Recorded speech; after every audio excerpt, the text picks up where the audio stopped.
idan har ka ji WhatsApp ɗinka yana irin wannan magana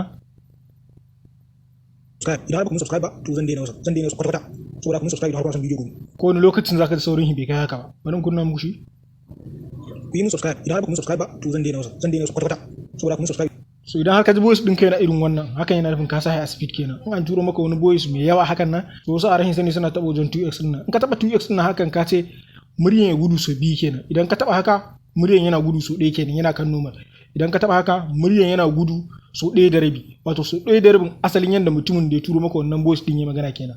So domin cirewa ba wai setting bane ba kuma wani abu bane ba, wasu suna zuwa setting a WhatsApp sai ta kokowar inda za su je su cire wannan abin har wani ya je goge WhatsApp ɗinsa. Kawai in kana so ka cire idan har voice ɗin yana nan kawai ka taɓa wajen inda nake nuna muku da aran nan. Kana taɓa haka za ku ga yana canja har sai ya zo 1 ɗin nan. In ya zo 1 haka yana nufin tafiyan gudu 1 kenan. In yana haka tafiyan gudu 1 da rabi, in yana haka tafiyan gudu 2 kenan. So wannan shine yanda zaka canza wani abu. Duk wani abu ne simple dai, abu ne mai sauki to amma na yi tunanin da akwai wasu wanda suke cin ya zaka cire wannan abu.